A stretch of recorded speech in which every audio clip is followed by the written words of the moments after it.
Gas टंचाईमुळे भाविकांचे हाल, गणपतीपुळे देवस्थान मदतीला धावले, पर्यटकांना मोफत नाश्ता। प्रसिद्ध पर्यटन स्थळ आणि तीर्थक्षेत्र असलेल्या गणपतीपुळे येथे गॅस पुरवठ्याच्या संकटामुळे पर्यटकांची होणारी गैरसोय टाळण्यासाठी मंदिर प्रशासनाने माणुसकीचे दर्शन घडवले आहे। व्यावसायिक गॅस सिलेंडरच्या तुटवड्यामुळे हॉटेल बंद असताना देवस्थानने पुढाकार घेऊन तब्बल 500 पर्यटकांना आणि भाविकांना मोफत नाश्त्याचे वाटप केले। आखाती देशांमधील युद्धजन्य परिस्थितीचा थेट परिणाम स्थानिक गॅस पुरवठ्यावर झाला आहे। व्यावसायिक गॅस सिलेंडरचा पुरवठा विस्कळीत झाल्याने गणपतीपुळे मंदिर परिसरातील अनेक हॉटेल चालकांनी पर्यटकांना सेवा देण्यास असमर्थता दर्शवली। यामुळे लांबून आलेल्या भाविकांच्या खाण्यापिण्याचे मोठे हाल होत होते।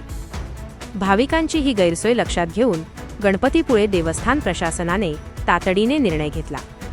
मी पूजा खामकर, मी तारापूर बोईसरवरून आलेली आहे आणि सध्याची परिस्थिती जी जगात चाललेली आहे सिलेंडरबद्दल, त्यानुसार मला असं वाटतं की गणपतीपुळे मध्ये जे मंदिरात नाश्त्याची योजना केलेली आहे ती मला खूप आवडली।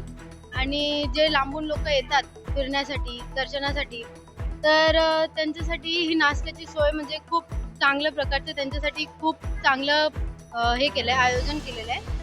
आणि मला स्वतःहून पर्सनली मी खूप वेळा आलेली आहे या मंदिरात, मला खूप प्रसन्नही वाटतं इथे येऊन आणि मला खूप छान वाटतं। गॅस टंचाईच्या या कठीण काळात कोणताही भक्त उपाशी राहू नये या भावनेतून मंदिर संस्थानाने स्वतःहून नाश्त्याची व्यवस्था केली। बाहेरून येणाऱ्या पर्यटकांना गॅस अभावी अन्न मिळणे कठीण झाले होते। त्यांची गैरसोय टाळण्यासाठी आम्ही संस्थानच्या वतीने मोफत नाश्ता देण्याचा निर्णय घेतला, अशी माहिती मंदिर प्रशासनाकडून देण्यात आली। सचिन खासने बोईसर तारापूर मधून आलेली आहे। इथे जी नाश्त्याची सोय केलेली आहे ना ती एकदम उत्तम आहे।